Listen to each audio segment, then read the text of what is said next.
नमस्कार, स्वागत है आपका डीबी लाइव ब्रेकिंग में। मैं हूं समीर आत्मज मिश्र और मेरे साथ हैं अमलेंदु उपाध्याय। 5 राज्यों के चुनाव नतीजे आ गए हैं और अब सरकार बनाने की तैयारियां वहां चल रही हैं। लगभग हर जगह सरकार बहुमत मिला है, वहां पर चाहे पार्टियों को या गठबंधन को। लेकिन तमिलनाडु में स्थिति थोड़ी अस्पष्ट है, वहां पर एक बहुमत किसी एक दल को नहीं मिला है। लेकिन टीवीके ने भी उसी तरीके का चमत्कार किया है जिस तरीके का भारतीय जनता पार्टी ने पश्चिम बंगाल में किया है।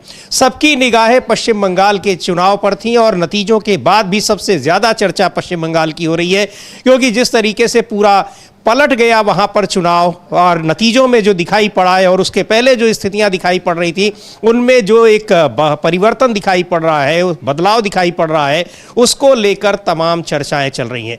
ममता बनर्जी का तृणमूल कांग्रेस का सीधे सीधे आरोप है कि ये सीटें कम से कम 100 सीटें लूट ली गई तृणमूल कांग्रेस से बीजेपी ने, और ये काम किया चुनाव आयोग की मदद से। और ममता बनर्जी के समर्थन में तमाम दूसरी पार्टियों के भी नेता हैं। लेकिन चुनाव हारने और जीतने से ज़्यादा खतरनाक स्थिति पश्चिम बंगाल में तब दिखाई पड़ी जब तृणमूल कांग्रेस के दफ्तरों पर या उनके नेताओं पर और यहाँ तक कि ममता बनर्जी पर भी हमले किए गए और उनके घरों के बाहर प्रदर्शन किए गए, नारेबाजी की गई।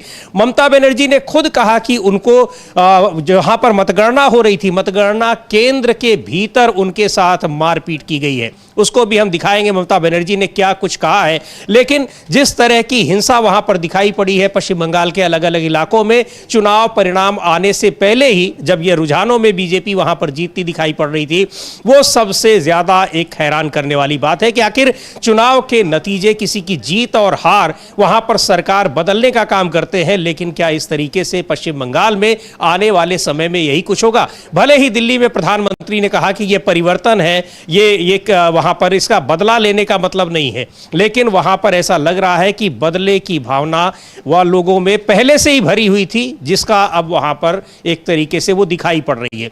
क्या कुछ हुआ है कल रात से लेकर अब तक, उसके बारे में भी बात करेंगे। लेकिन मतगणना केंद्र के भीतर ममता बनर्जी के साथ जो कुछ हुआ वो बहुत हैरान करने वाला और वो देश की लोकतांत्रिक व्यवस्था के ऊपर एक बहुत बड़ी चोट है। बिल्कुल समीर जी, ये काफ़ी गंभीर चीज़ें हैं। और कल ममता बनर्जी शाम को जो थी वो बाहर निकल कर आई और उन्होंने कहा कि उनको अंदर जाने नहीं दिया गया और कैमरे बंद करके उनको पीटा गया। सेंट्रल की फोर्सेस ने पीटा। ये ममता बनर्जी ने कहा, वो हम लोग सुनवाएंगे कि ममता बनर्जी क्या कह रही हैं। कल्याण बनर्जी जो है सांसद हैं तृणमूल कांग्रेस के, उन्होंने एक ऑडियो जारी किया है और उस ऑडियो में भी ये साफ सुना जा सकता है कि ममता बनर्जी कह रही हैं कि उनको पीटा गया, इस तरीके से कैमरे बंद करके अंदर नहीं जाने दिया गया, जबकि वो खुद प्रत्याशी थी। ये सारी चीज़ें सामने आ रही हैं। अखिलेश यादव ने भी उसको समीर जी ट्वीट करते हुए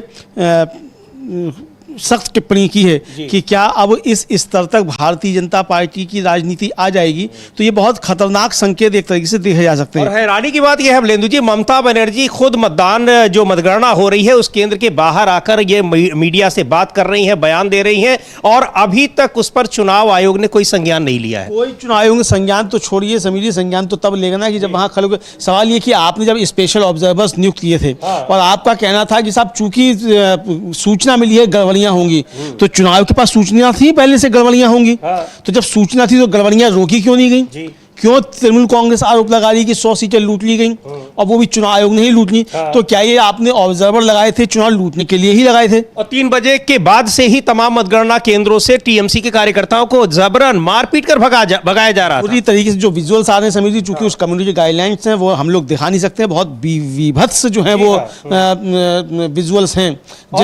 ये फोर्सेस जो पैरामिलिट्री फोर्स है उनकी मौजूदगी में वो सारी वहां पर तोड़ी जा रही है कुर्सियां तृणमूल कांग्रेस के दफ्तरों की। वहां पर जो बैठे हुए हैं मतगणना केंद्र के बाहर जो कार्यकर्ता बैठे हुए हैं, बाहर सुनिए, मतगणना केंद्र के अंदर जी हाँ पीट के निकाला जा रहा है। महिला जो है प्रत्याशी है, महिला जो काउंटिंग एजेंट्स हैं उनको पीटा जा रहा है। इस तरह की तमाम जो है विजुअल सामने आए हैं, तो हम दिखा नहीं सकते हैं चूंकि एक सीमा होती है, मतलब इस तरीके की निर्लज्जता को दिखाने की भी, तो उतने निर्लज्ज हम नहीं हो सकते कि उन विजुअल्स को भी हम लोग दिखाएं। लेकिन ये काफ़ी ज़्यादा चिंता दिखाती हैं। हालांकि जो बीजेपी के बंगाल के प्रदेश अध्यक्ष ने कहा है कि जो लोग ये हमले कर रहे हैं, जिस तरह से कर रहे हैं, अगर ये नहीं रुके तो हम उनको पार्टी से निकालने के लिए मजबूर होंगे। लेकिन आप जब निकालेंगे तब निकालेंगे। आपने जो संस्कृति बोई है, जिसके लिए आप गए थे, जो अमित शाह जी कहकर आए थे, कि उल्टा लटका दूंगा, तो उल्टा लटकाने का काम शुरू हो गया है। तो अमित शाह जी को बधाई दी जानी चाहिए कि वो जो कह के आए थे, बीजेपी का कार्यकर्ता बंगाल में उसको साबित करता हुआ दिखाई जी बिल्कुल। पहले सुन लेते हैं ममता बनर्जी ने क्या कहा है इसको लेकर, उनके साथ क्या कुछ हुआ जब वो भवानीपुर में, जहां से वो चुनाव लड़ रही थी, वहां मतगणना केंद्र के भीतर पहुंचती हैं, वहां उनके साथ क्या कुछ हुआ है, बाहर आकर उन्होंने ये सारी बातें बताई हैं। सुनते हैं ममता बनर्जी को।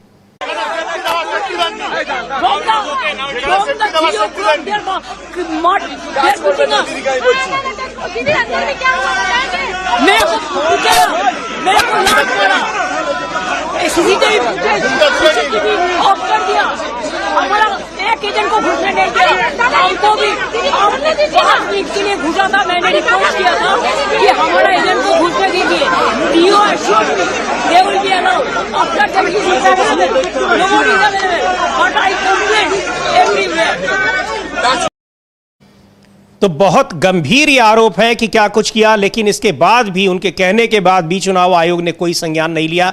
अब चुनाव आयोग वहां पर क्या कुछ करता रहा है उस पर लगातार बात होती रही है, लेकिन चुनाव आयोग कदम दर कदम ये बात साबित करता रहा है कि उसको पश्चिम बंगाल में क्या करना था और उसने क्या किया है। लेकिन ये सारी चीजें ये दिखा रही हैं कि देश की लोकतांत्रिक व्यवस्था को किस तरीके से चुनाव आयोग ने चोट पहुंचाई है। कपिल सिब्बल है, राज्यसभा के सदस्य हैं, पूर्व केंद्रीय मंत्री, बहुत ही वरिष्ठ वकील हैं सुप्रीम कोर्ट के, उन्होंने एक ट्वीट किया है और क्या कुछ कहा है। पश्चिम बंगाल में जो चुनावी नतीजे आए हैं उस पर उनकी जो टिप्पणी है बहुत हैरान करने वाली है, बहुत गंभीर चिंता की बात है। इसको लेकर लगातार चर्चाएं हो रही हैं। कपिल सिब्बल लिख रहे हैं कि पश्चिम बंगाल तृणमूल कांग्रेस को बीजेपी ने नहीं हराया, बल्कि हराया चुनाव आयोग ने, केंद्रीय बलों ने, सीएपीएफ ने और 2.5 मिलियन यानी 25 लाख मतदाताओं के मताधिकार छीनने से। यह चुनाव जीता नहीं बल्कि चुनाव चुराया गया था। हमें ममता के साथ खड़े होना चाहिए, ये लिख रहे हैं कपिल सिब्बल। यानी ये जो 2.5 लाख मतदाताओं, 2.5 मिलियन यानी 25 लाख मतदाताओं के मताधिकार छीन लिए गए। और यह देखने में आया है अमलेदु जी की तमाम सीटें ऐसी हैं जहां पर पिछले जो चुनाव थे उनके मुकाबले वो जो बीजेपी और तृणमूल कांग्रेस के हार और जीत का जो संख्या थी उससे ज्यादा वहां पर वोट काट दिए गए। तो अब और उन करीब 41 सीटों का, अगर मैं सही हूं, मैं देख रहा था सुबह, ऐसी 41 सीटें हैं जहां पर बीजेपी ने जीत दर्ज की है। ये जहां जीत दर्ज की 41 सीटों की तो आप बता रहे समीर जी, और कुल मिलाकर अगर आप वोटों का अंतर देखें, टीएमसी और उसके बीच में 4% के लगभग है, और ये उतना ही बैठ रहा है जितना कि वोट काट दिए गए। जी हाँ, यानी 25 लाख के आसपास का अंतर है, उससे कुछ कम जो है वो अंतर है। यानी अगर 25 लाख होते तो ममता बनर्जी जीतती। तो एसआईआर के जरिए जो खेल किया गया ये साफ तौर पर समझ में आया। अच्छा, एक आंकड़े की जब आप बात कर रहे हैं अमलेंदु जी, ये पिछले अगर चुनाव के मुकाबले 10% का डिफरेंस था और तब बीजेपी और तृणमूल कांग्रेस में सीटों की संख्या कहां से कहां थी। हाँ। इस बार मुश्किल से 4.5% का डिफरेंस है और सीटों की संख्या बिल्कुल वहां की वहां है, यानी उलट गई है बीजेपी और तृणमूल। हाँ बिल्कुल, ये उलट गई है। तो अभी इसका जो है काफी अभी विश्लेषण किया जाएगा जब पूरे सब आंकड़े सब आ जाएंगे, उसके बाद कि क्या क्या क्या तरीके अपनाए गए हैं, किस तरीके से। लेकिन ये मानना पड़ेगा कि बीजेपी ने ये चुनाव आयोग की मदद से बहुत सिस्टमैटिक तरीके से हाईजैक किया। तो कहा जाए कि एक तरीके से उनको आउटसोर्स कर दिया चुनाव आयोग को, और चुनाव आयोग ने पूरा अपनी जो भूमिका है उसको बहुत ही कुशलता के साथ निभाया और ईमानदारी से। हाँ, बहुत ईमानदारी के साथ चुनाव आयोग ने भारतीय जनता पार्टी के प्रति जो है वो अपनी वफादारी निभाई, इसमें कोई दो राय नहीं आती है। संजय सिंह है समाजवादी, उसके आम आदमी पार्टी के सांसद, वो वो कह रहे हैं समीर जी कि जितना ईरान पे हमला करने के लिए अमेरिका ने 50,000 सैनिक उतारे, ईरान पर हमला करने के लिए 50,000 सैनिक अमेरिका ने उतारे, बीजेपी ने बंगाल जीतने के लिए 2.5 लाख सैनिक उतार दिए। हम लोग उनको सुन भी सकते हैं क्या कह रहे हैं, बहुत छोटी सी उनकी है जारी किया उन्होंने, लेकिन ये महत्वपूर्ण बात संजय सिंह कह रहे हैं कि ईरान पर कब्जा करने, मतलब लड़ाई करने के लिए 40 दिन वो लड़ाई चली, वो 40 दिन की लड़ाई के लिए अमेरिका ने सिर्फ 50,000 सैनिक उतारे। भारतीय जनता पार्टी ने बंगाल का चुनाव लूटने के लिए 2.5 लाख सैनिक बंगाल में उतार दिए। बिल्कुल, सुन लेते हैं संजय सिंह क्या कह रहे हैं। ये जो तुलना है बहुत ही महत्वपूर्ण है कि 2.5 लाख सैनिक 2 चरणों में जहां मतदान होने हैं 294 सीटों पर, 6.5 करोड़ 75 लाख के करीब वहां पर मतदाता है, उनको एक तरीके से डराने और धमकाने के लिए वहां 2.5 लाख पैरा मिलिट्री फोर्सेस को उतार दिया गया। ये आरोप लग रहे हैं। संजय सिंह को सुनते हैं। 2.5 लाख सुरक्षा बल लगाए गए। कल्पना कीजिए, अमेरिका ईरान से लड़ने के लिए 50,000 सैनिकों का इस्तेमाल करता है और भारत की मोदी जी की सरकार ममता बनर्जी से लड़ने के लिए 2.5 लाख सैनिकों का इस्तेमाल करती है। इतनी बड़ी दुश्मनी यह निभाई जा रही है।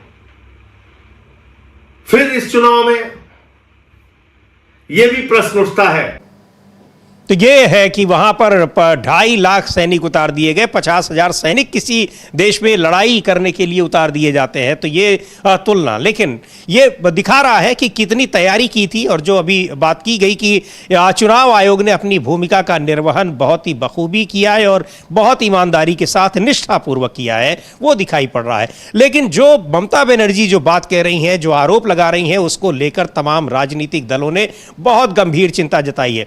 समाजवादी पार्टी के नेता हैं, यूपी के मुख्यमंत्री रह चुके हैं अखिलेश यादव, उन्होंने ममता बनर्जी के उसी बयान को, उस वीडियो को टैग करते हुए एक ट्वीट किया है और क्या कुछ लिखा है वो हम आपको बताते हैं, आप देख भी सकते हैं उसको, कि अब क्या सत्ताधारी राजनीति को पाताल से भी नीचे ले जाएंगे। देश के राजनीतिक इतिहास का ये एक घनघोर काला दिन है। आज पूरा देश आक्रोशित और लोकतंत्र व्यथित है। चुनावी व्यवस्था के नाम पर केंद्रीय बलों का जो दुरुपयोग मतगणना में आज बंगाल में हुआ है, ठीक वैसा ही घपला 2022 के यूपी विधानसभा चुनाव में अधिकांश जगह किया गया था, जिसकी साक्षात गवाह कन्नौज की विधानसभाएं थी। फिर इसी निंदनीय मॉडल को फर्रुखाबाद के 2024 लोकसभा चुनाव में दोहराया गया था। सब जानते हैं क्या हुआ है और सच क्या है और जनमत की खुली लूट कैसे हुई है।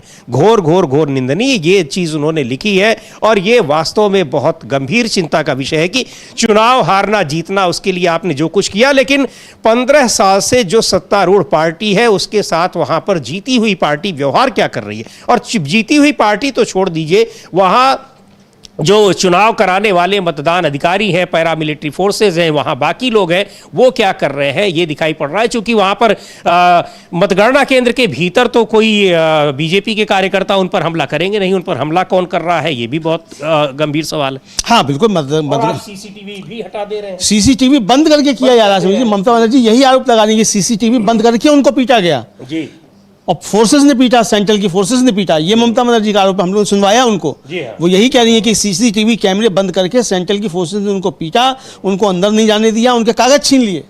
और ममता बनर्जी खुद प्रत्याशी हैं। जी हाँ, मतलब प्रत्याशी को ही वहीं से नहीं जाने दिया गया। इसी तरीके से तमाम प्रत्याशियों को पीट पीट के बाहर निकाल दिया गया, काउंटिंग एजेंट्स को पीट पीट के बाहर निकाल दिया गया।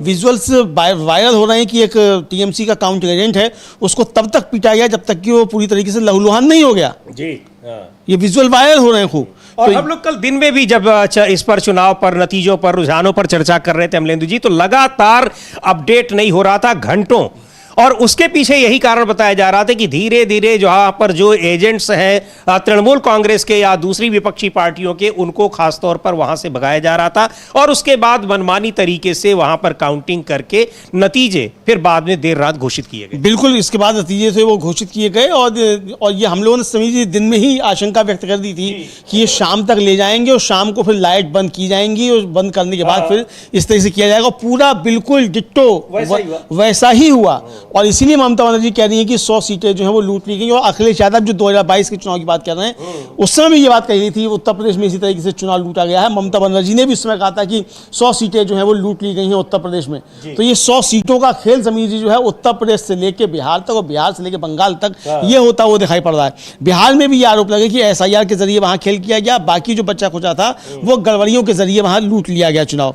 तो इसीलिए जो अब वो गाना था किसी फिल्म का कि वो मैं आई हूँ यूपी बिहार लूटने, क्या चैन वालों का दिल का करार लूटने, तो ये यूपी और बिहार लूटने के बाद जो है आरोप लग रहा है कि बीजेपी ने बंगाल भी लूट लिया है। ये विपक्ष का साफ तौर पर कहना है।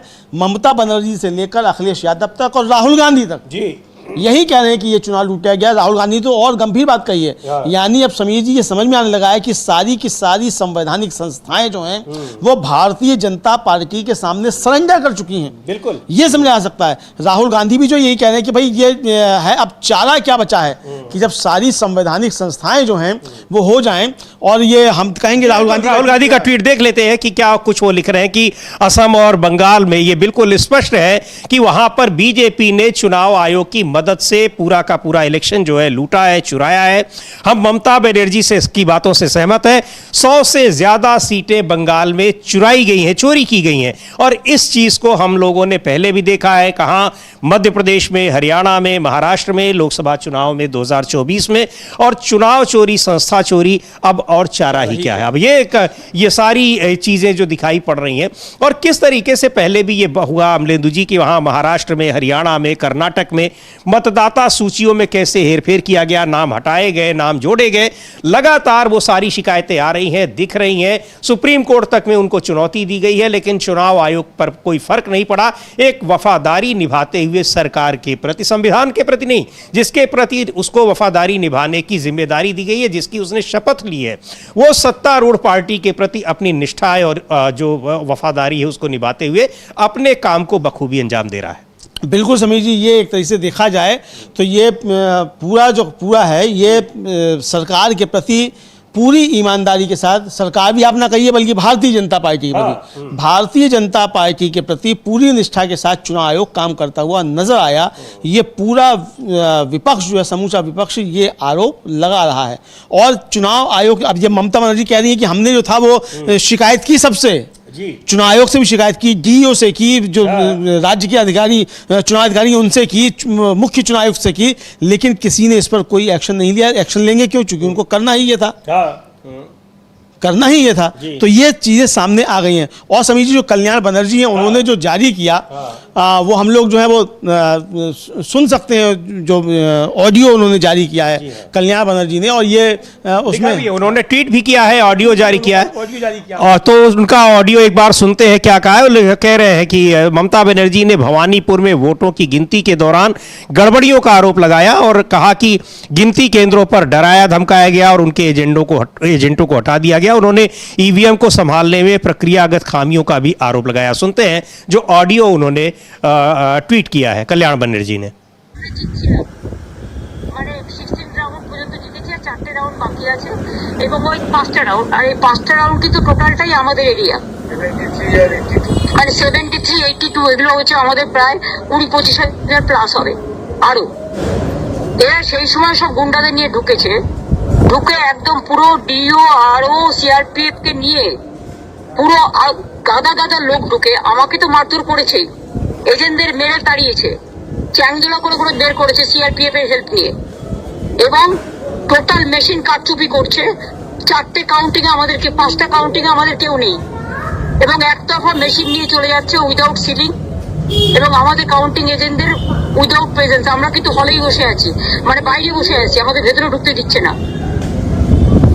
এইরকম অত্যাচার, অমানবিক অত্যাচার। একটা এসআইআর ভোট কাটা, 2 হচ্ছে এত মানুষকে ভোট, মানে বিশেষ করে ভোট দেওয়ার পরেও জোর করে तो ये उनकी फोन पर बात हुई है, जो वीडियो रिकॉर्डिंग है, और वो वही चीज़ तो वो सीधे आकर वहाँ पर भवानीपुर में मतगणना केंद्र के बाहर आकर यही आरोप लगा रही हैं। बहुत गुस्से में है और अपनी पीड़ा बता रही हैं कि उनको किस तरीके से उन पर हमला किया गया, उनको मारा पीटा गया और क्या कुछ किया गया। इसके अलावा तमाम जगहों पर हिंसा की सारे दिन खबरें आती रहीं, खासतौर पर दोपहर के बाद से, जब ये लगने लगा कि रुझानों में बीजेपी वहाँ चुनाव जीतती हुई दिखाई पड़ रही है।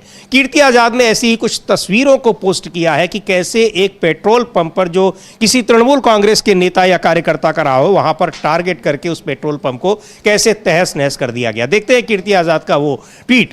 और वो लिख भी रहे हैं कि पश्चिम बंगाल में आ गई गुंडों की सरकार। अमित शाह के गुंडों ने कोलकाता के भवानीपुर में एक साइड मोड़ पर पेट्रोल पंप तहस नहस कर दिया। पश्चिम बंगाल हर कोने से उनके गुंडागर्दी की खबरें आ रही हैं। और ये वीडियो वहां का है, जो भवानीपुर का, यानी जहां से ममता बनर्जी चुनाव लड़ रही थी। कई जगहों से इस तरह के विजुअल्स आए। अमलेंदु जी कुछ जगहों पे कैसे कुर्सियां तोड़ रहे थे और बाकायदा वहां सीएपीएफ के जवान खड़े हुए उन सारी चीज़ों को देख रहे थे। बिल्कुल, सीएपीएफ के जवान मूक दर्शक बने हुए हैं। और क्या इसीलिए सीएपीएफ जो है, अमित शाह ने कहा था कि 2 महीने तक बाद में रहेगी, तो क्या यही सब कराने के लिए सीएपीएफ रहेगी? हालांकि अब तो सरकार भी आ गई, तो वहाँ कौन अधिकारी क्या करेगा, ये भी एक सवाल है। तो अब सरकार जब आ गई है तो वहाँ प्रशासन भी उनका हो गया। लेकिन इसके बावजूद अगर सीएपीएफ वहाँ मौजूद है तो ये सब जो कुछ हो रहा है, तो क्या जैसा कि कीर्ति आजाद का आरोप है कि अमित शाह के गुंडे हैं, हमें नहीं मालूम है किसके गुंडे हैं किसके गुंडे नहीं है, लेकिन जो तोड़फोड़ कर रहे हैं, आगजनी कर रहे हैं, वो तो निश्चित तौर पर गुंडे हैं। और श्रमिक भट्टाचार्य जो वहाँ के प्रदेश के अध्यक्ष हैं भारतीय जनता पार्टी के, उनका वक्तव्य है कि भाई जो लोग ये कर रहे हैं हम उनको पार्टी से निकालने में मजबूर होंगे। यानी आपने स्वीकार कर लिया, मान रहे हैं कि आपकी पार्टी के पहचान भी रहे तो अगर आप पहचान रहे हैं तो उन पर कार्रवाई क्यों नहीं हो रही है? प्रधानमंत्री नरेंद्र मोदी लंबे चौड़ा भाषण देते हैं, तो ये अभी ये क्या होगा? अमित शाह को प्रधानमंत्री ने फटकार क्यों नहीं लगाई कि तुम किस भाषा का इस्तेमाल कर रहे हो, कि उल्टा लटका देंगे? गृह मंत्री होकर के आपका काम कानून व्यवस्था संभालना है, तो आप कैसे उल्टा लटका देंगे? और उल्टा लटकाना, भारतीय न्याय संहिता जब हो गई है BNS, उसकी कौन सी धारा में आपको अधिकार प्राप्त है कि आप किसी को उल्टा लटका देंगे? या पुलिस उल्टा लटका देगी, या अदालत उल्टा लटका देगी? सुप्रीम कोर्ट भी उल्टा नहीं लटका सकता। लटकाया भी होगा तो सीधा लटकाएगा, यानी सजाए मौत, फांसी की सजा देगा तो सीधा लटकाएगा, उल्टा नहीं लटकाएगा। तो उल्टा लटकाने का जो है अधिकार जो है वो BNS से किस धारा के तहत गृह मंत्री को मिल गया है? इस पर किसी ने कोई सवाल नहीं किया, प्रधानमंत्री ने भी सवाल नहीं किया, मीडिया की तो हम बात ही क्या करें समीर जी। तो ये सवाल जो उठ रहे हैं, ये निश्चित तौर पर भारतीय जनता पार्टी जो कर रही है, सबसे बड़ी बात ये एक चीज और भी है लेदू जी, एक चुनाव आचार संहिता भी हुआ करती थी किसी जमाने में, तो वो चुनाव आचार संहिता में ये सारी चीजें भी देखी जाती थी कि कौन क्या बोल रहा है, कौन वहां पर सांप्रदायिक भाषण दे रहा है, कौन अपराधी की तरह से बातचीत कर रहा है। तो लग रहा है कि अब वो चुनाव आचार संहिता का भी कोई मतलब नहीं रह गया। नहीं, चुनाव आचार संहिता का तो कोई मतलब नहीं है। चुनाव आचार संहिता विपक्ष के लिए है, भारतीय जनता पार्टी के लिए कोई संहिता नहीं है। भारतीय जनता पार्टी की अपनी संहिता है, जिस संहिता का प्रदर्शन इस समय किया जा रहा है, और चुनाव आयोग मूक दर्शक होकर के देख रहा है। तो अब मूक दर्शक होकर देख रहा है या शामिल है? बिल्कुल, विपक्ष का तो कहना है कि शामिल है, हम कह रहे हैं कि मूक दर्शक होकर देख रहा है। तो बहरहाल अभी चुनाव आयोग को बताना है कि वो मूक दर्शक है या शामिल है। तृणमूल कांग्रेस का एक और ट्वीट है, उसको देखते हैं, और वो बता रहे हैं कि किस तरह से अलग अलग जगहों पर कैसे उनके कार्यालयों पर, उनके कार्यकर्ताओं पर, नेताओं पर हमले किए गए हैं। लिखा है इसमें कि सत्ता में आते ही बीजेपी का असली चेहरा सामने आ गया है। जलपाईगुड़ी के वार्ड 14 में बीजेपी समर्थित उपद्रवियों ने हमारे तृणमूल कांग्रेस पार्टी कार्यालय में तोड़फोड़ की है। यह तोड़फोड़ और अशांति फैलाने का जानबूझकर किया गया प्रयास ही बीजेपी का असली चेहरा है।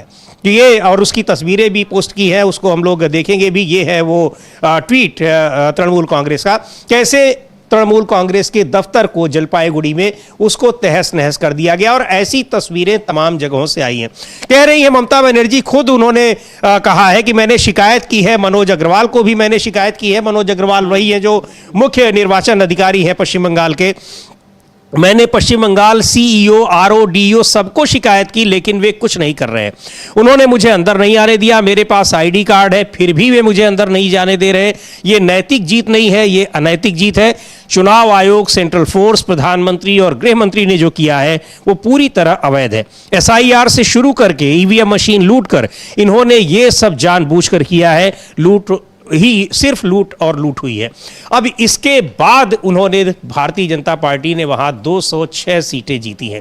पहले भी लगातार हम लोग चर्चा कर रहे थे, ना तो कोई राजनीतिक सामाजिक समीकरण इस स्तर, इस लेवल तक उनको पहुंचाएगा। और केवल हम ही नहीं बात कर रहे थे, बहुत सारे लोग जो पश्चिम बंगाल को बहुत अच्छी तरीके से जानते हैं, और जिस तरह से बीजेपी वहां चुनाव लड़ रही थी, या ममता बनर्जी की जो तमाम योजनाएं थी, या ममता बनर्जी के प्रति लोगों का जो एक जुड़ाव था, उन सारी चीजों को देखते हुए ममता बनर्जी को, तृणमूल कांग्रेस को हटाकर बीजेपी को ला दे पश्चिम बंगाल की जनता। ये जनता का ओपिनियन कभी भी किसी भी लेवल पर दिखाई नहीं पड़ा। बिल्कुल बिल्कुल समझिए, किसी भी स्तर पर दिखाई नहीं पड़ा, और ये बहुत गंभीर चीज़ें जो हैं वो सामने आई हैं। और अब ये देखा जा सकता है कि भारतीय जनता पार्टी जो कर रही है पश्चिम बंगाल में, इसके दुष्परिणाम आने वाले दिनों में कहाँ कहाँ होते हैं और क्या क्या दिखाई पड़ते हैं समीर जी, ये देखना होगा। लेकिन इतना तो समझा जा सकता है कि ये एक पूरी रणनीति के तहत इस तरीके से किया जा रहा है। और कहाँ तो कहा गया था कि साहब कोई विजय जुलूस नहीं निकलेगा, और यहाँ तो दूसरी तरीके के जुलूस निकल रहे हैं। और विजय जुलूस तो जब ये आदेश आया था तभी हम देख रहे थे भवानीपुर में, तब तक तो ममता बनर्जी बहुत आगे चल रही थी, और वहां बीजेपी कार्यकर्ता, हमारी संवाददाता वहां पर मौजूद थी संगीता मजूमदार, और वो दिखा रही थी कि कैसे वहां पर तृणमूल कांग्रेस के लोग जश्न मना रहे थे। बिल्कुल बिल्कुल, तृणमूल कांग्रेस के लोग जश्न मना रहे थे, उसके बीजेपी के लोग जश्न मना रहे थे। हाँ, बीजेपी के लोग जश्न मना रहे थे, और ये साफ देखा गया। उनको ये पता था कि अभी चाहे जितने मतों से आगे चल रही हो ममता बनर्जी, फाइनली उनको हारना ही है। यानी ये सारी चीजें पहले से तय थी। बिल्कुल बिल्कुल बिल्कुल बिल्कुल तभी जश्न मन रहा था, और ये पहले से, और इसीलिए पहले से, और आखिर में तो यही हुआ कि जब देखा गया कि सारे काम करने के बावजूद दीदी जीत रही हैं, तो आखिर में दीदी को निकाल के बाहर किया गया, और पहले दीदी जो 3000 वोट से आगे थी वो फिर 700 कुछ वोट से हार गई आखिर में। तो ये हुआ, तो यही समझिए जी 100 सीटों की ममता बनर्जी कह रही है, तो वो गलत दिखाई नहीं पड़ता है, और अगर सही है तो फिर 100 सीटों पर पुनर्मतगणना कराने की जिम्मेदारी क्या चुनाव उठाएगा? और ये इसलिए उठानी चाहिए कि जब आप एक सीट पर चुनाव होने के बाद आप पुनर्मतदान सारी बूथों पर उसके करा सकते हैं, तो इन 100 सीटों पर फिर से क्यों नहीं हो सकता है, पुनर्मतगणना क्यों नहीं हो सकती है, ये सवाल उठ रहे हैं। अब बाकी देखना है सुप्रीम कोर्ट क्या करेगा। आरोप तो ये लग रहे हैं कि सुप्रीम कोर्ट खुद शामिल है, इस तरीके के विपक्षी तरफ से भी आरोप लग रहे हैं कि सुप्रीम कोर्ट की याचिकाएं जो जा रही हैं वो कैसे लिंगर ऑन किया गया और किस तरीके से आज तक जो है ये फैसला नहीं आया कि एसआईआर कराने का अधिकार चुनाव आयोग को है भी कि नहीं है। जी हाँ। और 27 लाख वोटों को आपने कह दिया कि आपका स्टेटस क्यों है, अभी आपको पता ही नहीं कि आप मतदाता बनने के लायक है कि नहीं है, और चुनाव हो गया। और सुप्रीम कोर्ट कह रहा है कोई बात नहीं, यही थोड़ी है, फिर दे देना वोट, 100 साल के बाद दे देना। और क्या है, अब बीजेपी आ गई है, प्रधानमंत्री कह रहे हैं कि बीजेपी जब आती है तो कम से कम वो हैट्रिक लगाती है। ये अब ये दावा किया जा रहा है। हाँ, मतलब ये विश्वास कहाँ से आता है? ये विश्वास जो है वो साफ तौर से इसी से आता है कि आप किस तरीके से काम कर रहे हैं। तो ये समझिए देखा जा सकता है कि किस तरीके से किया जा रहा है, और आप समझ सकते हैं कि ये, अब देखिए एक विजुअल जो है समीर जी, ये बहुत वायरल हो रहा है, ये बहुत वायरल हो रहा है, और एक विजुअल है वो हम लोग अभी दिखाएंगे समीर जी। और सुप्रिया श्रीनेत जो कांग्रेस की प्रवक्ता हैं, उन्होंने उस विजुअल को ट्वीट करते हुए क्या लिखा है ये भी हम लोग बताएंगे। और ये महिला जो है ये ममता बनर्जी की रिश्तेदार बताई जा रही है, वहां पर भवानीपुर का ही ये विजुअल है, भवानीपुर का ही ये विजुअल है समीर जी, और विजुअल भी हम लोग दिखा सकते हैं, और किस तरीके से वहाँ उस महिला के साथ जो है दुर्व्यवहार बीजेपी का एक कार्यकर्ता कर रहा है, उसको ट्वीट करते हुए, और सुप्रिया श्रीनेत ने क्या लिखा है वो भी हम लोग बताएंगे। जी बिल्कुल, तो पहले वो देख लेते हैं वो विजुअल जिसको सुप्रिया श्रीनेत ने ट्वीट किया है, और वो बता रही है कि ये नारी शक्ति वंदन बीजेपी ऐसे ही करती है।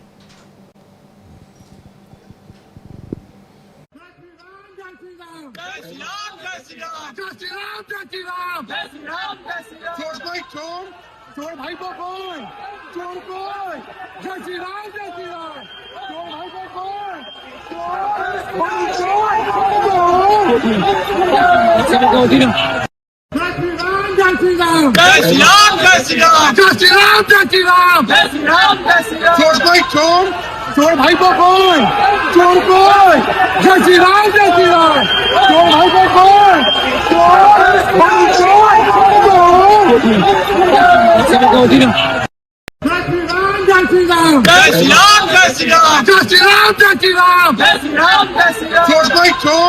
चोर भाई को कौन, जय श्री राम, जय श्री राम, चोर भाई को कौन,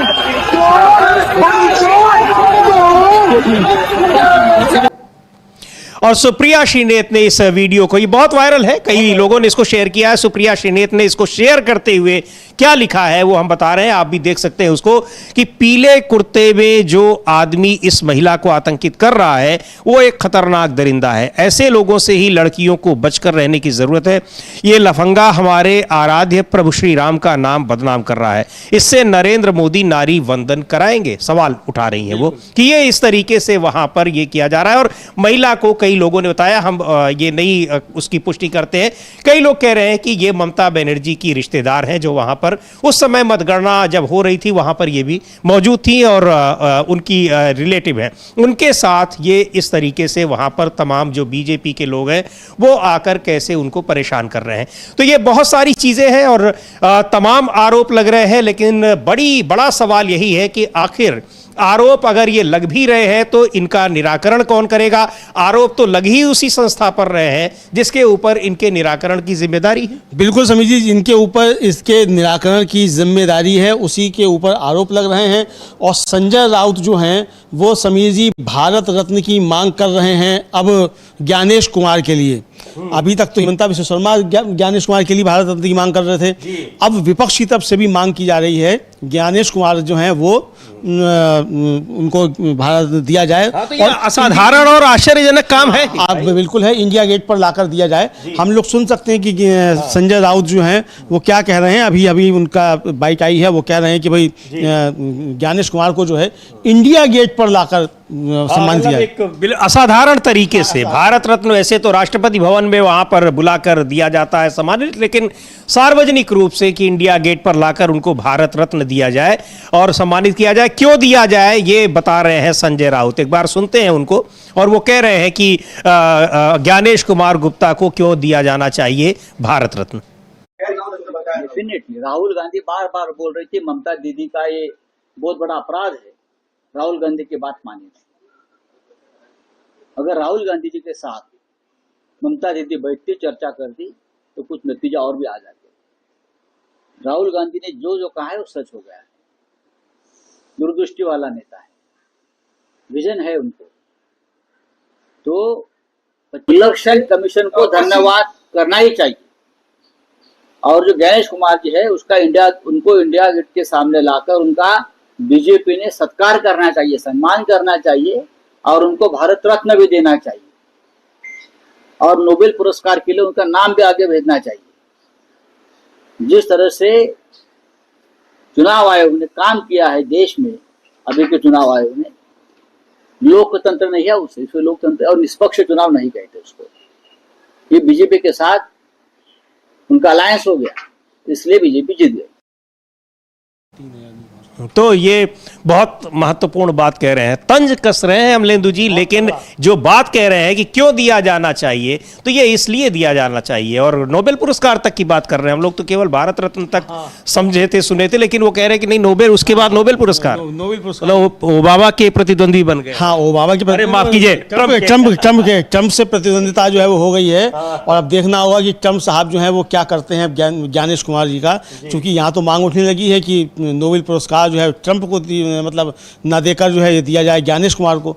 ये मांग जो है वो उठना शुरू हो गई है समीर जी। तो अब आप समझ सकते हैं कि किस तरीके से ये सारी चीज़ें समीर जी चल रही हैं। और ये एक तरीके से जो आप कह रहे हैं समीर जी, ये बिल्कुल एकदम मतलब क्रिस्टल एंड क्लियर है एक तरीके से अगर देखा जाए कि ज्ञानेश कुमार जी ने अपना काम पूरी ईमानदारी के साथ किया। और जिस तरीके से इसके बाद, मतलब सिर्फ ज्ञानेश कुमार जी ने अपना काम ही नहीं किया, इसके बाद जो सब हो रहा है उसके लिए भी ज्ञानेश कुमार जी भी जिम्मेदार हैं, चूंकि अभी चुनाव आयोग के ही हवाले है पश्चिम बंगाल। जब तक कि वहाँ नई सरकार का गठन नहीं हो जाता तो ये वहाँ जो है एक तरीके से उनके ही हवाले है। लेकिन इस बीच समीर जी, राहुल गांधी ने भी एक ट्वीट किया है थोड़ी देर पहले ही अभी, और टीएमसी जो इस तरीके से हारी है उसको लेकर जो तमाम सारी बातें हो रही हैं, इसको लेकर राहुल गांधी ने एक ट्वीट किया। और हम लोग जो है वो देखते हैं राहुल गांधी का, और बता भी रहे हैं कि हाँ यहाँ पर विपक्ष को क्या कुछ करना चाहिए। बहुत सारी चीजें हैं, टीएमसी से कैसे लूटा गया, छीना गया ये पूरा का पूरा चुनाव। लिख रहे हैं राहुल गांधी की कांग्रेस और कुछ अन्य लोग टीएमसी की हार पर खुश हो रहे हैं। उन्हें ये बात साफ तौर पर समझ लेनी चाहिए, असम और बंगाल के जनादेश की चोरी भारतीय लोकतंत्र को खत्म करने के अपने मिशन में बीजेपी का एक बड़ा कदम है।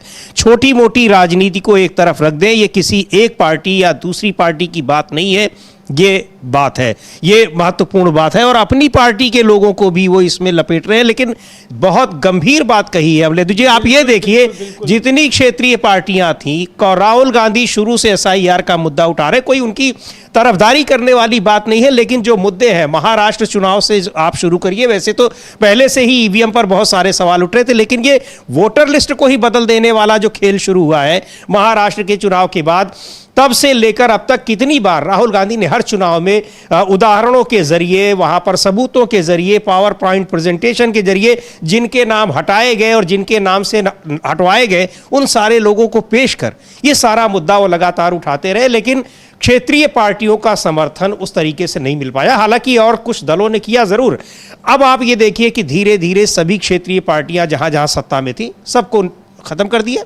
वहाँ ओडिशा या ये अब बाकायदा क्लेम कर रहे हैं और करेंगे भी, क्यों नहीं, कि अंग जीता, बंग जीता और बंगाल भी जीत लिया है हमने। हाँ, सब जीत लिया। और समझिए वही कि यूपी और बिहार लूटने के बाद बंगाल भी लूट लिया। तो यही, लेकिन राहुल गांधी ने समझिए बहुत मार्के की बात कही। और जो हम लोग खुद देख रहे हैं कि सोशल मीडिया पर तमाम जो कांग्रेस समर्थक, यहाँ तक कि कुछ प्रवक्ता भी जो हैं वो भी इस तरह की बातें कर रहे हैं। भाई केरल में बड़ी खुशी की जीत, अरे केरल में लड़ाई किससे हो, आपस में लड़के जीते। केरल में कौन सी बीजेपी लड़ रही थी? अब आप देखिएगा अगले बार वो वहां भी लड़ेगी, बिल्कुल लड़ेगी, और तब आप जीतिए। हाँ, तो अब तो जहां था असम में थे, फिर आपको जो होना चाहिए था वहां होना चाहिए था। कि साहब एक प्रवक्ता है वो वीडियो जारी करके कह रही है कि जहां लड़ते हैं वहां जीतते हैं, तो असम में क्यों हार गए, फिर जहां लड़ते हैं वहां जीतते हैं। तो राहुल गांधी अपने भी ये लोगों को यही सबक दे रहे हैं कि ये छोटी मोटी जो मतभिन्नताएं हैं, ठीक है, आप वहां प्रतिद्वंदी पार्टी थे, आप वहां ममता बनर्जी के खिलाफ चुनाव लड़ रहे थे, लेकिन सिर्फ ममता बनर्जी के खिलाफ चुनाव लड़ने से आप बीजेपी जो कर रही है उसका आप समर्थक हो जाएंगे, ये नहीं हो सकता। अच्छा, वही बात संजय राउत भी कह रहे हैं। एक बार संजय राउत को भी सुनते हैं, वो क्या कह रहे हैं कि राहुल गांधी जो कुछ कह रहे थे, तो राहुल गांधी के साथ ममता बनर्जी को मीटिंग करनी चाहिए थी और उनको कॉन्फिडेंस में लेना चाहिए था। बहुत ही महत्वपूर्ण बात। एक बार संजय राउत को फिर सुनते हैं, जो ये ममता बनर्जी को के लिए वो बात कह रहे हैं। डेफिनेटली राहुल गांधी बार बार बोल रही थी ममता दीदी का ये बहुत बड़ा अपराध है, राहुल गांधी की बात मानी। अगर राहुल गांधी जी के साथ ममता दीदी बैठती, चर्चा करती, तो कुछ नतीजा और भी आ जाते। राहुल गांधी ने जो कहा है वो सच हो गया है। दूरदृष्टि वाला नेता है, विजन है उनको। तो पश्चिम बंगाल का तमिलनाडु का चुनाव चोरी कर दिया। सर, आपने क्या बारे में कहा? नहीं, देखिए, जब इंदिरा गांधी चुनाव हार गई, कांग्रेस चुनाव हार गई, तो पूरे देश में उनकी सत्ता आई, सभी राज्यों में उनकी सत्ता आई थी लगभग, लेकिन लोगों ने इंदिरा गांधी को हरा दिया। यही मोदी जी का हाल होने वाला है, यही बीजेपी का होने वाला है। उनको लगता है पूरे देश में हमारी सत्ता, हर राज्य में हमारी सत्ता आ गई, अब हम चक्रवर्ती सम्राट हो गए। ऐसा नहीं है। जब जब दिया बुझता है तो उनकी जो हमारे मराठी में बोलते हैं वो, हाँ, वो बड़ी हो जाती है, आग जोर से आती है और छपकन बुझ जाती है। बीजेपी का यही होने वाला है। तो ये बिल्कुल वही बात है अमलेंदु जी, जो राहुल गांधी ट्वीट कर रहे हैं और अपने ही पार्टी के लोगों कह रहे हैं कि ये खुशी, ये ममता बनर्जी हारी हैं, और लेकिन ऐसा नहीं है। इसके जरिए जो लोकतंत्र की हत्या हो रही है वो ध्यान देने वाली बात है। ममता बनर्जी हमारे खिलाफ चुनाव थी या हम उनके खिलाफ लड़ रहे थे, ये मुद्दा ही दूसरा है। यहाँ पर लोकतंत्र के ऊपर कौन सा खतरा है, कौन सा संकट है, वो महत्वपूर्ण है, और उससे लड़ने के लिए, उसके लिए लड़ने की जरूरत है लोकतंत्र के लिए। बिल्कुल वही बात कह रहे हैं संजय राउत, और कह रहे हैं कि ममता दीदी का ये अपराध है। बहुत तल्ख शब्दों में उन्होंने ममता बनर्जी की बात कही है, और ये सच्चाई है। उस समय ममता बनर्जी को शायद ये लग रहा होगा कि हम जीत लेंगे, लेकिन भी उनको ये नहीं पता था कि बीजेपी जीतने के लिए केवल वहाँ मतदाताओं को ही नहीं प्रभावित करती है, मतदाताओं को हटवा भी देती है, और जो मतदान करने वाले हैं उनको भी वो फिल्टर कर लेती है कि कौन हमें वोट देने वाले हैं और कौन आपको देने वाले हैं। फिल्टर कर लेती है। और 7 लाख जो वोटर जोड़े गए पश्चिम बंगाल में, वो वोटर कौन थे उसके बारे में अब तक कोई पता ही नहीं चला है। ऐसे ही जो बिहार में जो जोड़े गए वो मतदाता कौन थे आज तक पता नहीं है। 39 गुजरात का, हाँ, किसी का कहेगा 39 लाख मतदाता महाराष्ट्र में नए जोड़े गए थे, वो कहाँ गए? वो वोटर लिस्ट भी गायब हो गई अब कि कहां से आए थे 39 लाख। मामले में भी हम लोग देख रहे हैं संजय राउत की इस बारे में तारीफ करनी चाहिए, लगातार उस मुद्दे को उठा रहे हैं। हम लोग अपने कार्यक्रम में कई बार उनके उस बयान को दोहरा चुके हैं, जब वो कह रहे थे कि यही मतदाता जाएंगे महाराष्ट्र के बाद, जाएंगे हरियाणा, जाएंगे फिर दिल्ली, जाएंगे फिर बिहार, जाएंगे और फिर पश्चिम बंगाल, फिर यूपी आएंगे। और देखिए आप, बिल्कुल क्रम से वही हो रहा है। बिल्कुल समझिए, क्रम से यही हो रहा है और ये सब देखने में आ रहा है।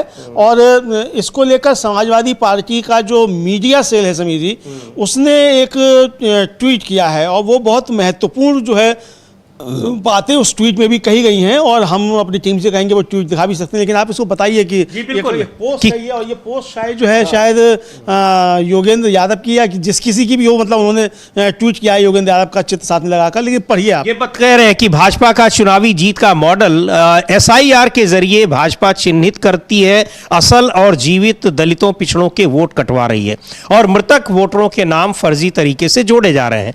एसआईआर प्रक्रिया के बावजूद फाइनल ड्राफ्ट में वोटर लिस्ट में कई मृतकों के नाम सामने आए हैं और यह फर्जीवाड़ा बयां करता है कि जिस तरह भाजपा के इशारे पर चुनाव आयोग बेईमानी को अंजाम दे रहा है। मृतक और डुप्लीकेट वोटरों के नाम चुपचाप भाजपा के इशारों पर वोटर लिस्ट में जुड़वाया जा रहा है और चुनाव के समय अन्य दूसरे राज्यों से ट्रेनों में भर भर के वोटर लाकर ऐसे फर्जी वोट भाजपा डलवाएगी और विपक्षी दलों के वोटर्स के नाम या तो वोटर लिस्ट से काट दिए जाएंगे या उन्हें गोली बंदूक सुरक्षा बल पुलिस के द्वारा वोट डालने से रोका जाएगा। ये वो मॉडल है जो भाजपा अपना रही है। मीरापुर कुंदरकी के उपचुनाव में जनता ने इस बंदूक तंत्र के मॉडल को देखा था, बंगाल में भी देखा है और विपक्षी दलों के वोट काटकर चुनाव जीतने वाला मॉडल बिहार में जनता देख चुकी है। अब चुनाव जीता नहीं बल्कि भाजपा द्वारा लूटा जा रहा है। ईवीएम के माध्यम से, वोटर लिस्ट के माध्यम से, बंदूक तंत्र के माध्यम से और चुनाव आयोग, मीडिया और अथाह पैसा भाजपा के मददगार से दो रहे हैं। देश में लोकतंत्र खत्म करके, संविधान खत्म करके, दलितों पिछड़ों के वोट काटकर, लोगों को डरा धमकाकर, सब खरीद कर भाजपा येन केन प्रकारेण चुनाव और सत्ता हथिया रही है तथा सत्ता हथियाकर सब कुछ अपने कारोबारी दोस्तों में बांट रही है, लूट रही है और जनता को मार रही है। लंबा ट्वीट पोस्ट किया है समाजवादी पार्टी ने। योगेंद्र यादव के किसी इंटरव्यू का उन्होंने एक टैग भी किया है, अखबारों में क्या कुछ लिखा हुआ है वो किया है, लेकिन महत्वपूर्ण बात यह है कि कैसे बीजेपी वोट जो जीत रही है उसका क्या मैकेनिज्म है, किस तरीके से उसको इंप्लीमेंट कर रही है और उसमें चुनाव आयोग कैसे अपनी भूमिका निभा रहा है भाजपा के सहयोगी की। गंभीर मुद्दा है। उसी बात को लेकर संजय राउत भी कह रहे हैं कि ये सबसे बड़ी भूमिका पश्चिम बंगाल में उन 20-25 लाख वोटरों ने निभाई जिनको निकाल दिया गया सूची से और जिनके लिए सुप्रीम कोर्ट ने भी कहा कि कोई ज़रूरी थोड़ी है किसी बार वोट दें, बाद में भी दे सकते हैं जब ये जांच में पता लग जाएगा। कि भाई जांच में जब पता लग जाता तभी आप उनको बाहर कर देते। तो आप पहले ही कैसे बाहर कर दे रहे हैं जबकि ये जान रहे हैं कि उनमें से ज़्यादातर वोटर्स ऐसे हैं जो बीजेपी के विरोधी है, तृणमूल कांग्रेस के समर्थक है। ये दावा कर रही है तृणमूल कांग्रेस वहां पर पिटीशन में। खैर, सुन लेते हैं संजय राउत को क्या कह रहे हैं। क्या कहा कि ये जीत कैसे हो गई। मैं मानता हूं ये लोकतंत्र की जीत नहीं है, जरूर है मोदी शाह की जीत, ये लोकतंत्र की जीत नहीं है। जिस तरह से पश्चिम बंगाल हो या और राज्यों में एसआईआर के माध्यम से लाखों वोटर्स का नाम काटा गया, इनको वोटिंग का अधिकार नहीं मिला, लाखों लोगों का। ममता बनर्जी का डिफरेंस कितना है? 11 लाख का है। जय पराजय में 11 लाख का डिफरेंस है मेरे हिसाब से, और लगभग 90 लाख वोट काटे गए। तो जीत कैसी?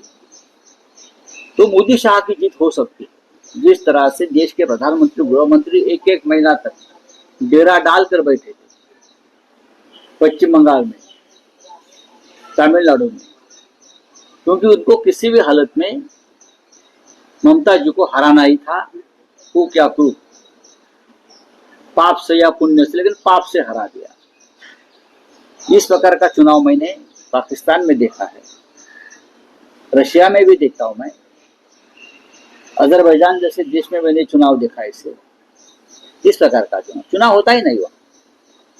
नतीजे पहले फिक्स किए जाते हैं और बाद में चुनाव किए जाते हैं। पश्चिम बंगाल में यही हुआ, तमिलनाडु में यही हुआ है। केरल के लोग ज्यादा जागरूक हैं। क्या बोलता है एंटी इनकमेसी।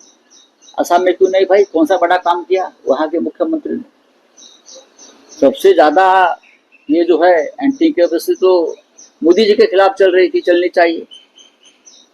गुजरात के मुख्यमंत्री के खिलाफ चलनी चाहिए, महाराष्ट्र में चलनी चाहिए। लेकिन जहां अपोजिशन की सरकारें हैं वहां हवा विरोधी चल रही, सरकार उब चुकी, जनता उब चुकी है। तो आपसे क्यों नहीं उब जाती भाई? क्या करते हो आप लोग? छोड़ दी। तो ये पूरा खेल कह रहे हैं कि ये किसका है, चुनाव आयोग का, कि उसने निकाल बाहर किया 90 लाख वोटरों को, और जीत और हार का जो मार्जिन है वो कितना कम है। ये सीधे सीधे दिखा रहा है कि ये SIR किया क्यों गया था और वो उसका फायदा कितना मिलेगा। बिहार में भी बहुत स्पष्ट तरीके से दिख गया और पश्चिम बंगाल में तो उसमें बिल्कुल संदेह ही नहीं है। बिल्कुल बिल्कुल समीर जी, ये बिल्कुल एकदम स्पष्ट है कि पश्चिम बंगाल में जो हुआ वो कोई मतलब जो स्पष्ट संदेश है। और भाजपा की जो संस्कृति है समीर जी, वो अब समझ में आ रही है कि असली संस्कृति इनकी क्या है, ये सामने आ रही है। और जिस तरीके से ममता बनर्जी के साथ कल दुर्व्यवहार किया गया है, यानी अभी भी वो मुख्यमंत्री हैं, अभी इस्तीफा नहीं दिया, जब तक नया बन जाता, जब तक सरकार भंग नहीं होती, ममता बनर्जी हैं और उनको लात मारी जा रही है। ममता बनर्जी ने कहा कि मुझे पीटा गया, लात मारी, CCTV बंद कर दिया गया। और ममता बनर्जी की इस बाइट को रिपोस्ट करते हुए संजय सिंह जो आम आदमी पार्टी के सांसद हैं, वो भी कह रहे हैं कि ये बहुत भयंकर स्थितियां हैं और ये इस देश के अंदर क्या हो रहा है। तो ये लगता है कि बीजेपी के खिलाफ पूरे देश में संघर्ष का सड़क का संघर्ष तेज करना होगा। और ये क्या वो है, ट्वीट है संजय सिंह का और लिख रहे हैं कि ये क्या हो रहा है इस देश में। ममता बनर्जी अभी भी बंगाल की मुख्यमंत्री हैं, उनके ऊपर हमला हो रहा है, लात मारी जा रही है। मुझे लगता है बीजेपी के खिलाफ पूरे देश में सड़क का संघर्ष तेज करना होगा। बीजेपी की गुंडागर्दी का जवाब देना होगा। चुनाव हारने का ये मतलब नहीं कि जीतने वाला हिंसा करे, लेकिन वही बिल्कुल सही बात है कि वो अभी भी वहां पर मुख्यमंत्री हैं। उनके निर्वाचन क्षेत्र में के भीतर उनको वहां पर जो मतगणना जहां हो रही है वहां मारा पीटा जा रहा है। बिल्कुल वही मारा पीटा जा रहा है। खुद कैंडिडेट है, वहां अंदर घुसने नहीं दिया जा रहा है। तो ये आप जो है वो समझ सकते हैं कि किस तरीके से अब देश किस दिशा में जा रहा है। ये एक तरीके से ठीक समझा जा सकता है समीर जी। लेकिन जो वहाँ के असम के मुख्यमंत्री हैं हिमंता बिस्वा शर्मा, जो चुनाव से पहले थे वो काफ़ी ज़्यादा चर्चा में आए अपनी भाषा को लेकर, खासतौर से पवन खेड़ा के जो कांग्रेस के प्रवक्ता हैं उनके खिलाफ बात करते हुए। वो भाषा उनकी अभी भी बदली नहीं है, जबकि सुप्रीम कोर्ट ने उस भाषा को लेकर काफ़ी सख्त आपत्ति की थी। हम लोग सुन सकते हैं कि वो क्या कह रहे हैं। कल ही वो तो बाकायदा ये बताने की कोशिश कर रहे हैं कि उस भाषा के बल पर ही वो दोबारा चुनाव में और ज्यादा मतों के साथ जीता है। उनका बताने का तरीका यही है। तो क्या कह रहे हैं जीतने के बाद, उसको भी सुन लेते हैं। और जीतने से पहले क्या कहा था उन्होंने पवन खेड़ा को, वो तो सबने सुना ही था। सोशल मीडिया पर उनका वो बयान काफी वायरल हुआ था और उसको लेकर उन्होंने कोई खेद भी नहीं जताया था। तो अब क्या कह रहे हैं, सुनते हैं हिमंता बिस्वा शर्मा को। पवन खेड़ा के लिए मेरा एक कमिटमेंट था कि सुप्रीम कोर्ट ने भी उनको बोल दिया है कि असम का थाना में आके हाजिरा लगाने के लिए। बाकी आगे आगे आप फिल्म देखते रहो। खेड़ा का क्या होगा? एक बार हिमंत बिस्वा शर्मा कुछ बोलते हैं तो शायद ही हम पीछे पुलक के देखता हूँ। तो आप आगे देखते रहे।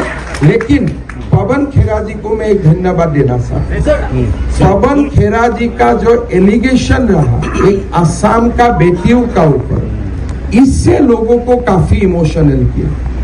शायद वो प्रेस कॉन्फ्रेंस नहीं करते थे और गौरव गोगोई जी साथ में नहीं बैठते थे, शायद गौरव गोगोई जी नहीं हारते थे।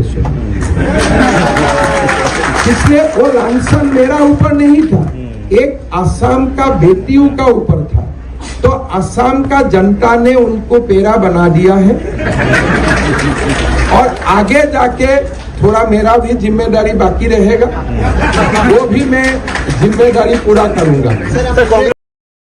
ये बाकायदा बता रहे हैं कि क्या कुछ उन्होंने कहा था और किस तरह से जो भाषा उनकी रही उसी भाषा को पसंद किया उनके राज्य की जनता ने। ये हिमंता बिस्वा शर्मा बता रहे हैं और कह रहे हैं कि वहां पेड़ा बनेगा। हाँ, कह रहे हैं पेड़ा बनेगा। और समीर जी एक तरीके से कहा जाए और सीधे धमकी भी दे रहे हैं कि मैं अपना काम करूंगा। अगर राहुल गांधी पे इस बात को लेकर मुकदमा चल सकता है कि जितने चोर हैं मतलब सारे मोदी हैं, सरनेम उनका मोदी क्यों है, अगर इस पे चल सकता है तो इस पर भी क्यों नहीं हो सकता है मानहानि का। यानी आप खेड़ा को आप पेड़ा कह रहे हैं तो शिव खेड़ा तो जो बड़े मशहूर जो है वो मोटिवेशनल स्पीकर और क्या क्या सब रहे हैं। पेड़ा बना देंगे यानी आप एक तरीके से मसल देंगे। और अच्छा आप ये एक प्रवक्ता भी खेड़ा हैं, राधिका खेड़ा। तो ये सब उनके लिए भी ये शब्दों का इस्तेमाल मुझे लगता है कि पुनर्विचार करना चाहिए। मुख्यमंत्री हैं आप, जिस पद पे बैठे हुए हैं, अब आप एक सड़क छाप कार्यकर्ता नहीं है भारतीय जनता पार्टी के कि आप कुछ भी बोलकर निकल जाए। आप मुख्यमंत्री, तो आपकी जिम्मेदारी बनती है। हाँ, तो मोटिवेशन कहीं और से मिलता होगा, दावेदारी होगी प्रधानमंत्री बनने की, ये भी हो सकता है। तो इसलिए ये सब किया जा रहा है, चूँकि जो जितनी ज़्यादा इस तरह की बात करेगा उतना ज़्यादा आगे जाएगा बीजेपी के अंदर है, तो ये हो सकता है उसके लिए। लेकिन फिर भी एक आम नागरिक होने के नाते समीर जी यही कामना की जा सकती है कि देश के अंदर सुख शांति बहाल रहे। हाँ बिल्कुल। और लेकिन जो कुछ हुआ है पश्चिम बंगाल में, उसको लेकर पूरा विपक्ष बहुत चिंतित है, गंभीरता से इस मुद्दे को अब वो सड़क पर लाने की तैयारी में है। बहरहाल सड़क पर कितना लाते हैं, क्योंकि इसकी तैयारी बहुत दिनों से हो रही है, अभी तक इस तरह से कभी इसका विरोध नहीं हुआ। लेकिन अब ऐसा लग रहा है कि धीरे धीरे जब सबके ऊपर एक बार आ रही है तो कुछ ना कुछ इसको लेकर योजना बनेगी। इधर क्या कुछ कहा है आरजेडी के सांसद मनोज झा, उनको भी सुनते हैं। बहुत गंभीर बात उन्होंने कही है और अक्सर वो इस तरह की चीज़ों पर राजनीति से हटकर बातचीत करते हैं, इसलिए उनको सुनना बहुत ज़रूरी है। मनोज झा, उनको सुन लेते हैं क्या कह रहे हैं बंगाल के नतीजों पर। कल ममता बनर्जी भी चुनाव हार गईं और शुभेंदु अधिकारी सामने आए और कहा कि मैंने हरा दिया और 24 घंटे में टीएमसी खत्म हो जाएगी। हिंदुओं ने मुझे वोट दिया, मुसलमानों ने सिर्फ टीएमसी को वोट दिया। और ये भाषा जो है उनकी थी, अपना लहजा था उनका इस बात का। और साफ तौर पर एक रिकॉर्ड विक्ट्री जो है वो पश्चिम बंगाल को मिली। प्रधानमंत्री ने भी साफ तौर पर कहा कि कमल गंगा बिहार में थे, जीते थे तभी कहा था, और गंगा से लेके गंगोत्री तक अब कमल खिला। देखिए, सबसे पहले तो अभी ये 24 घंटे के अंदर कोई अवसर नहीं होता कि त्रुटियां और आलोचना की जुबान में बात की जाए। पांचों राज्यों की जनता को बहुत बहुत बधाई, ये उनका mandate, they have chosen what they have chosen, तो उसको डिसरेस्पेक्ट करने का कोई मतलब नहीं है। हाँ, कुछ महत्वपूर्ण चीजें हैं इन चुनाव में, खास तौर पे मैंने असम और बंगाल में एक जो चीज देखी वो मुझे थोड़ा एक नागरिक के रूप में, संविधान के एक समझ रखने वाले के रूप में परेशान करती है। असम में कहा गया कि ये 30 सीट का हमको कुछ नहीं मतलब, हमें ये वोट नहीं चाहिए। कल बंगाल में काउंटिंग जब चल रही थी तो जिस तरह से हिंदू वोट, मुस्लिम वोट, हिंदू इलाका, मुस्लिम इलाका, हिंदू बूथ, मुस्लिम बूथ, वहां के कद्दावर लीडर बोल रहे थे जो संभवतः मुख्यमंत्री बनने की भी लालसा रखते हैं। मुझे लगा कि पार्टीशन के वक्त में भी कम से कम ऐसी जुबान नहीं थी। क्या हमने टेरिटोरियल पार्टीशन के बाद अब मेंटल पार्टीशन को एक सहमति दे दी है? ये बीजेपी हो या हम में से कोई पॉलिटिकल पार्टी हो, उसके लिए अच्छा संकेत नहीं है। मुझे उम्मीद है कि अगर शुभेंदु जी ही बने या कोई भी बने तो बंगाल को फिर पुराने घाव की ओर नहीं लौटना चाहिए। और उसी तरह आसाम को मैं समझता हूं कि ये हमारी सामूहिक जिम्मेवारी होनी चाहिए और बीजेपी की भी लीडरशिप की जिम्मेवारी होनी चाहिए कि they must do everything possible to stop this language, it divides. फिर कुछ तो ये बहुत गंभीर बात कह रहे हैं अमलेंदु जी कि इस तरह की भाषा जो सांप्रदायिक भाषा है वो पार्टीशन के वक्त भी नहीं कही गई थी, जबकि इतना बड़ी संख्या में सांप्रदायिक दंगे हुए थे, सब कुछ हुआ था। बिल्कुल समीर जी, उस समय भी इस तरह की नहीं था। और ऐसा माहौल समीर जी आज़ादी के बाद भी, मतलब जिसमें विभाजन हुआ उस समय भी नहीं था। और जो राम मंदिर का आंदोलन चला था वो तो मैंने देखा है समीर जी, उस समय भी ऐसा माहौल नहीं था जिस तरीके का माहौल आज बना दिया गया है। तो ये डिवाइडर इन चीफ जो है ये देश को डिवाइड करके ही मानेंगे, ये समझ में आने लगा है। और बहुत गंभीर खतरे जो है इसके आने वाले दिनों में होंगे। एक तो ये जो तमाम हम लोग देख रहे हैं कि वहां हमले हो रहे हैं तृणमूल कांग्रेस के दफ्तरों पर, उनके नेताओं पर, कार्यकर्ताओं पर, इसके अलावा आम कार्यकर्ता छोटे छोटे जो हैं वो किस तरीके से वहां पर बीजेपी के नेताओं, तृणमूल कांग्रेस के नेताओं को टारगेट कर रहे हैं, अटैक कर रहे हैं सिंबॉलिक रूप में, वो देखना भी बड़ा एक है। एक वीडियो वायरल हो रहा है अमलेंदु जी, जिसमें किसी व्यक्ति को ममता बनर्जी की तरह से उनको साड़ी में पहनाकर उनको कुछ लोग पीछे से जा रहे हैं और मारते पीटते जा रहे हैं। सुप्रिया श्रीनेत ने उसी वीडियो को ये यहां पर पोस्ट किया है और लिखा है कि बंगाल में नारी वंदन हो रहा है। एक आदमी को ममता बनर्जी जी जैसे दिखाकर उसको बांधकर जय श्री राम के नारे लगाए जा रहे हैं। ये हिंसा, ये नफरत, ये बेशर्मी ही बीजेपी की असलियत है, लानत है। ये लिख रही हैं सुप्रिया श्रीनेत।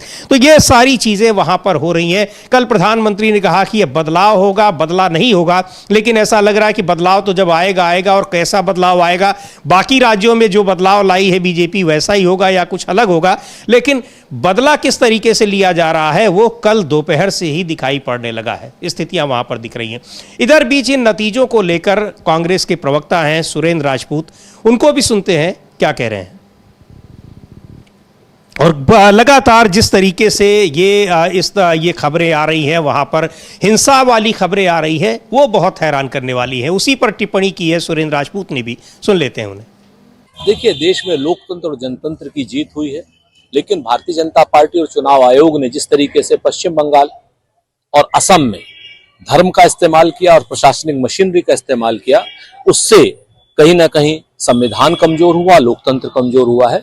भारतीय जनता पार्टी और चुनाव आयोग की मिली भगत की पश्चिम बंगाल में जीत है, इनकी मिली भगत की असम में जीत है। इन लोगों ने 100 से ज्यादा सीटें चुराई हैं, ऐसा आरोप श्री राहुल गांधी जी और ममता बनर्जी दोनों ने लगाया है। तमिलनाडु में विजय जी को बधाई, उन्होंने अपना आए और एक चमत्कार की तरीके से चुनाव जीता, अब उनके ऊपर जिम्मेवारियां बढ़ी हैं। केरल में 10 साल बाद हम लोग जीते हैं, जनता ने हमें मैंडेट दिया है, हम जनता की आकांक्षा और अपेक्षाओं पर पूरा उतरने की पूरी कोशिश करेंगे।